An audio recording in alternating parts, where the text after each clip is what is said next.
General musculoskeletal exam. The patient should be gowned or loosely dressed for the musculoskeletal exam.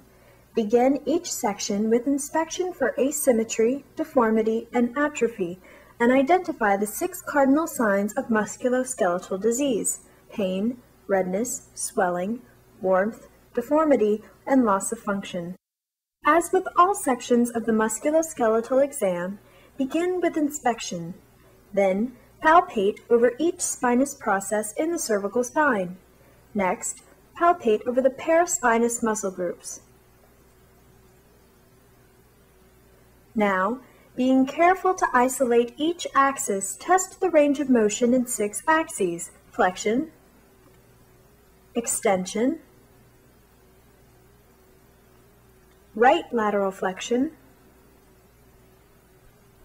left lateral flexion, right lateral rotation, and left lateral rotation. Begin examining the shoulder by inspecting for asymmetry, deformity, and atrophy. Lower the patient's gown to clearly inspect the joints. Always compare each joint and muscle group bilaterally. Next, palpate the shoulder beginning with the clavicle, the acromioclavicular joint, the coracoid process,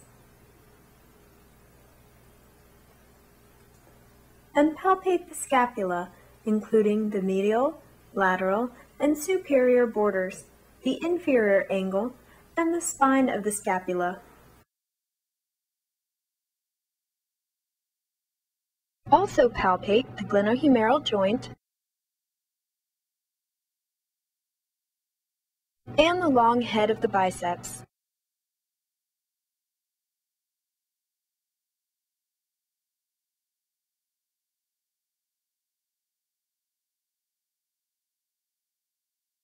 Now, with the patient's shoulders visible, ask him or her to stand up and demonstrate active range of motion in 6 axes.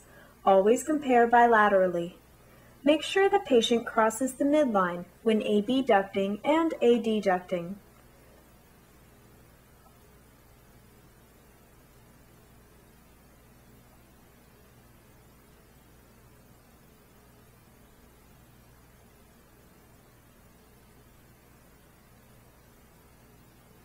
Then, with your hand over the joint to feel for crepitus, dislocation, or abnormal movement, perform range of motion in 6 axes again, this time passively. Again, compare each axis bilaterally.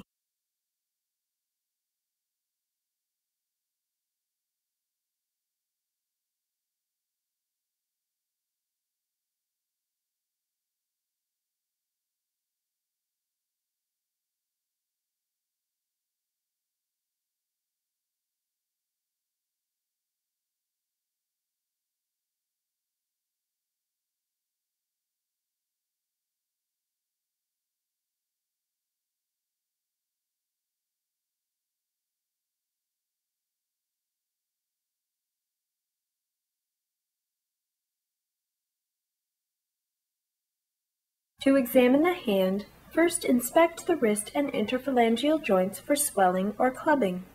Compare side to side. Then, palpate the 8 bones of the wrist and distal radius and ulna. Continue to palpate the thumb and each finger on the metacarpophalangeal joint, the proximal interphalangeal joint, or PIP, and the distal interphalangeal joint, or DIP.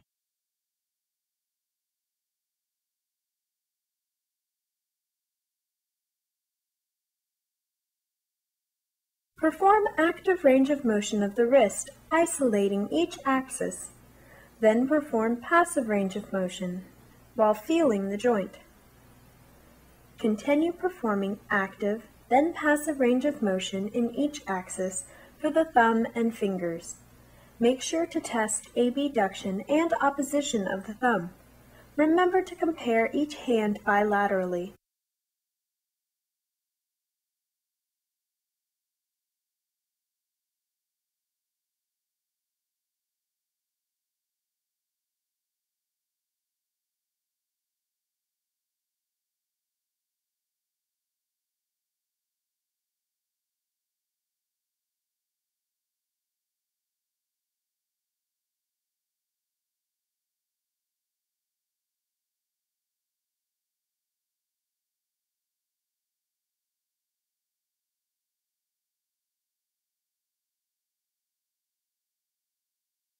Loosen the gown for optimal access and view of the back. Inspect for asymmetry, deformity, and atrophy. Then palpate each spinous process in the thoracic and lumbar spine down to the sacroiliac joint.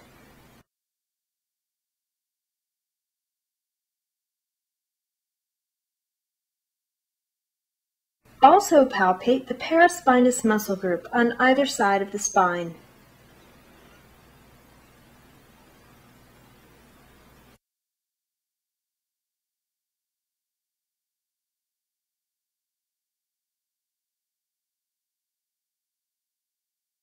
Be sure to palpate the sacroiliac joint as well and note any tenderness.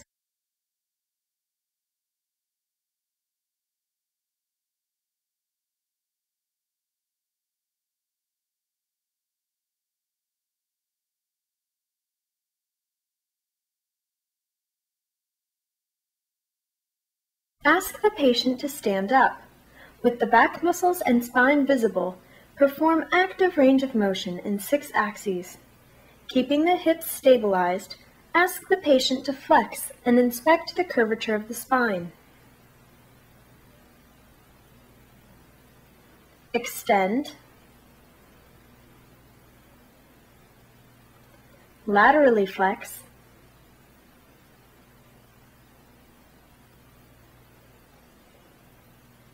and laterally rotate.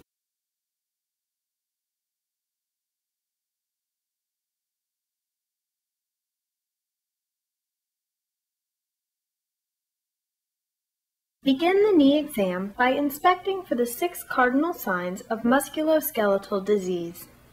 Then, palpate the distal femur and quadriceps.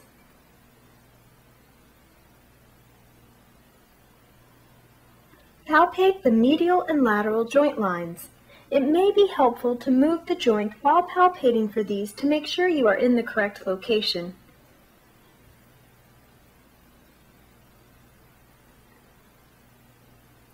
Palpate the patella and the patellar tendon.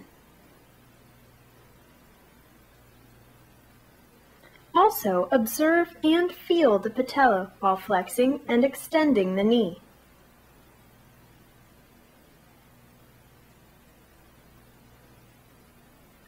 Palpate the tibial tubercle.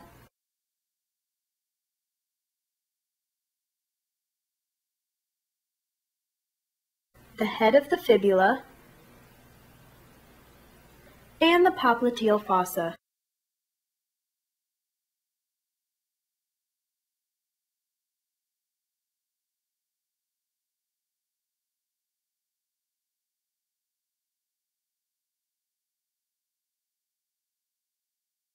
Strength testing against resistance is included in the neurologic exam and a focused neuromuscular exam.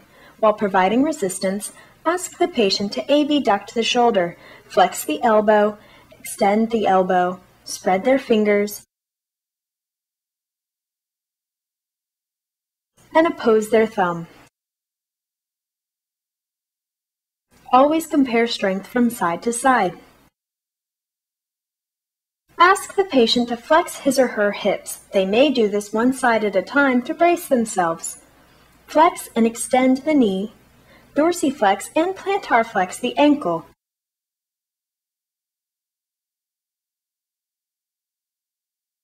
The drop arm test assesses function of the rotator cuff. Ask the patient to slowly raise his or her arm to 90 degrees, hold it for a few seconds, and then slowly lower their arms to their side. If the rotator cuff is injured, the patient will have difficulty holding their arm at 90 degrees, or their arm may drop suddenly around 30 to 60 degrees. This tests for impingement of the rotator cuff against the acromion. Abduct the patient's shoulder passively. If pain is felt as the arm is raised, especially around 90 degrees, the test is positive. Impingement is commonly found in patients with chronic rotator cuff injury. The anatomical snuff box is found between the abductor and extensor muscle tendons of the thumb. Press firmly into the depression. Tenderness over the snuff box indicates a scaphoid fracture.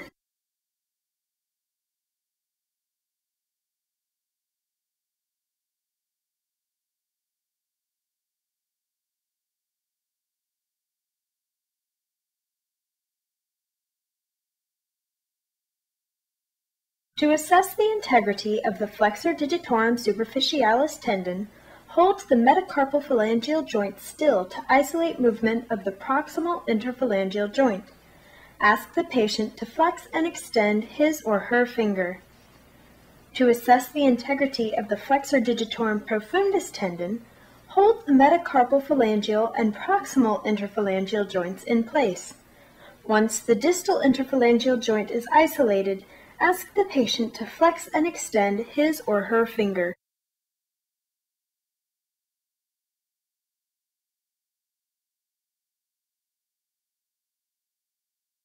This test is done if a patient complains of lower back pain.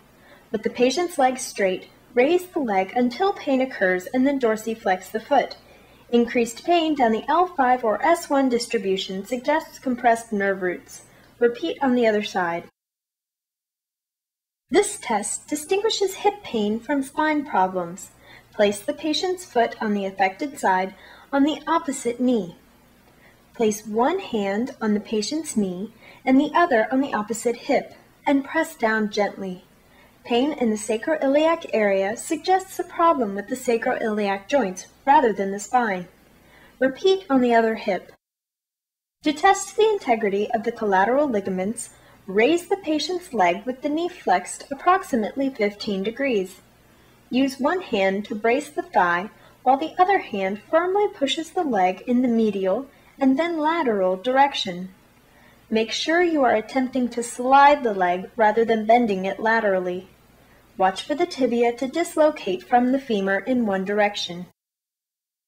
To test the integrity of the anterior cruciate ligament and the posterior cruciate ligament, hold up the patient's leg with the knee flexed at 30 degrees. With one hand bracing the thigh, attempt to slide the leg forwards and then backwards. Look for any displacement. Make sure you are sliding and not bending the knee.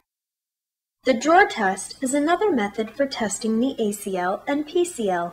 Have the patient rest their foot on the table with their knee flexed at 90 degrees. Sit on the foot to brace the leg. With your thumbs over the joint lines of the knee, pull forward and then push backwards, looking and feeling for any displacement.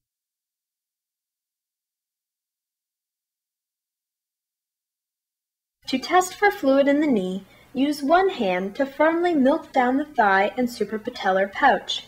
Still applying pressure, place the fingers of that hand over the medial aspect of the knee. Then firmly and smartly push on the lateral knee with your other hand and feel for any fluid waves that travel medially. To test for a minor effusion in the knee, use one hand to apply pressure over the suprapatellar pouch. Push the patella sharply against the femur with your other hand. Look and feel for fluid returning to the suprapatellar pouch. This is commonly called the palatable knee test.